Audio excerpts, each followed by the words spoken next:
When we heard that the Diana Awards ceremony lasted 7 hours and the guests got to rest at 1 a.m., I didn't think much.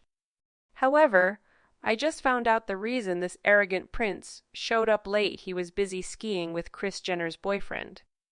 I see there are many problems here. I will analyze what I think in this video, and welcome back to the Royal News 365 channel, my thirsty friends. Surely you still remember that Prince William and Harry attended the Diana Awards ceremony in memory of their mother, and did not appear in person like William. Harry would video call to chat with the awardees. This partly reflects the broken relationship between the two brothers. However, this is not a problem. After all, we are witnessing Harry's hopeless attempt to reach his brother. William will definitely not let this traitor return to the family. And this is not our main problem. Can you believe it? Harry proved his bad manners again when he didn't know how to behave and thought he was special. The awards ceremony lasted until late at night, and the main reason was that everyone had to wait for Harry's precious call. A crazy timeline. We know that Harry showed up after the Prince of Wales left, yet William left at 8:15 p.m. So why didn't Harry show up sooner? The simple answer is that he was busy skiing. Imagine that long day. You've met and been photographed with the Prince of Wales. And now you are back in your hotel. You want to go to bed, however, you need to sit in a conference room and wait so the ego of the traitor brother doesn't feel bruised. Screw the fact that he video called from the afternoon in California and it's past your bedtime. He could have easily called in a few hours earlier. You must sit and listen to his nonsense. A guy who won an award said that after the ceremony ended, they went to a hotel, yet then they knew about the video call. It was kept secret. Yet then they learned about the video. If they had told them, they would probably have gone back to their rooms. While the Prince of Wales handed out awards during the glittering ceremony at the Science Museum in Kensington, the winners had to return to their hotel nearly 5 miles away for the video call with Prince Harry.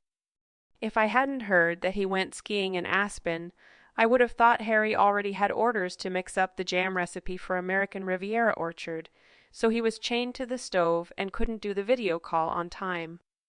I have never heard of an overseas speaker, presenter, or guest who makes everyone wait for them instead of accommodating the majority of the attendees' time. This is selfishness of the first degree, and I am not surprised by it. This event proves one thing. This needs to stop. Harry needs to stop being coddled. He's no longer a working royal. A letter from him to winners will suffice. Seriously, this is ridiculous. California is 7 hours behind London. So it was 5 p.m. California time when Harry got on the phone, if they were made to wait until 12 a.m. London time. It's not like it was early morning in California. If Harry couldn't prioritize this phone call at a time convenient for the award winners, he should have done a video. It kind of makes you think that he was late. I'm pretty sure the Diana Awards wouldn't think it was appropriate to keep everyone up 4 to 5 hours after the ceremony. Didn't they do the same last year? Only this time, Harry was in person and William recorded a video message. Why couldn't Harry record a message that could be played on time? Completely selfish behavior from Harry. He couldn't care less about the winners. He could have just sent a congratulatory video. He just didn't want William getting all the association for the Diana Awards for himself. If I'd have been one of the winners, no way would you have hung around to hear Harry via video link. More fool them for not just going to the pub with their awards. The ego of Harry to force them to do this for some digital content is beyond ridiculous. Not what his mother would have ever done. If he did not view it as important enough to attend in person, then why go to all the trouble and time to see him on a screen?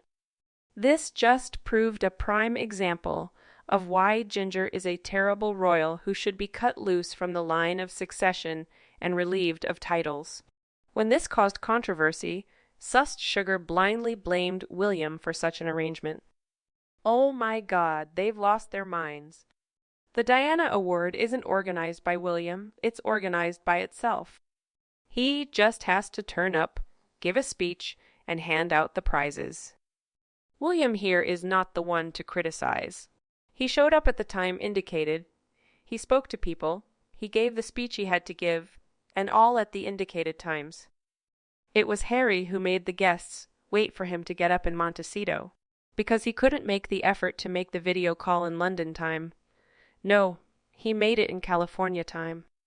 Would have been nice if the award winners had been given the choice whether to be hijacked hours later for Harry's video spiel.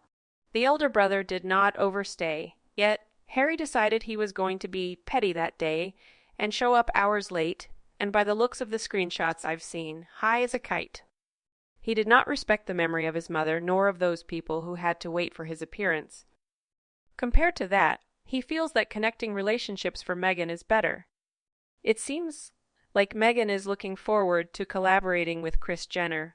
However, she couldn't reach that smart woman, so she decided to control Harry to go skiing on her behalf. I believe, if she could, she would want to appear there, yet she can't. She doesn't know how to play this sport. Royal family is in a thin manpower situation, however. They are still strong. However, the witch sees this as her chance. That's why she's pushing it for all she's worth. It seemed like she saw that King Charles had no intention of doing anything with Harry, so she became more and more rampaging. I do respect the work the king's done through the years. In addition, he needs to be a strong leader.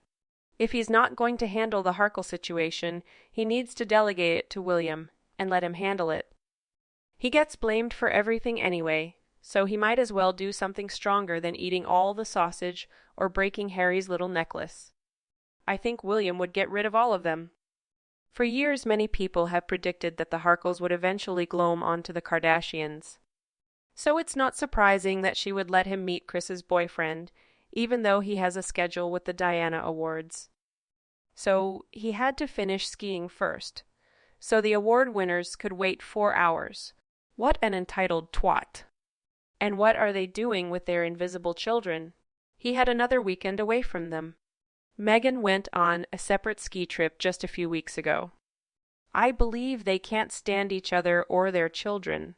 It's terrible that children exist in any form, yet the truth is that Harry and Meghan are abandoning their children. They are alone and must constantly find allies. They wanted to hang with George and Amal, Barack and Michelle and Reese. Instead, Harry has to hang with a Kardashian boyfriend, not even an actual Kardashian. So all this useless duty Dodger does during his 1-hour work week is ski, snort, and play video games all day. Oh, and ignore the Africa Park scandal. So why on earth does he expect taxpayers to foot his non-working royal bills during a cost of living crisis brought on by a global pandemic and costly wars? All this story shows is how much of an opportunistic, lazy taxpayer abuser he truly is vile. Poor Harry, he used to be a prince, and now he is on a play date with Kris Jenner's boy toy. I guess it keeps him out of the way when the adults are talking. I imagine here's the full text from the story. Prince Harry has taken to skiing with a Kardashian's beau as the Sussexes continue with their attempts to nudge their way into Los Angeles' elites, following Meghan's calculated launch of her new lifestyle brand on Instagram. Gamble is the man in the life of Kris Jenner. Harry had been hitting the slopes with Gamble. However, there has been no sign of Meghan on the pistes. She has been too busy relaunching herself as an online guru with cookery and lifestyle brand American Riviera Orchard. Harry was probably making the connection on behalf of his wife. If they really cooperate, I just think when narcissistic sycophants unite. It has nothing to do with whether Harry and Meghan are hardworking or not. It has everything to do with their titles. Those titles, despite their not being close to his family, and they aren't working royals anymore, and Harry is the son of the king. Kris is only interested in them because of their royal connection. There were a lot of stories many years ago when Kim Kardashian and Kris tried to link themselves to Catherine. They sent her freebie dresses, invited her to Kim's wedding, and tried to get invited to events when Catherine and William did a tour of the U.S., They were rebuffed, and the gifts they sent Catherine were returned. The coup de grace for Kris is if she manages to get those two to appear on her show. Even a quick glimpse is all it needs, and she'll milk it for all it's worth. I honestly do not know who is advising those two. If the Sussex couple cooperates with Kris and maintains their ego, I don't believe this relationship will be peaceful. You know, this duo is famous for destroying everything they touch. Who knows? Maybe we will witness intense fights between these two forces. In the short term, I think those receiving awards at the Diana Awards ceremony will be angry by this news. A person has the right to freely despise others. He was just using everyone to make sure William wasn't the only one shining that night. It's terrible. And you? What do you think about this action of Harry and Meghan? Please comment to let us know your views. And if you like our videos, don't hesitate to like and share so YouTube's algorithm recommends similar videos. Please support us by subscribing to receive notifications when the latest videos are updated. Thank you for watching. Goodbye and see you later.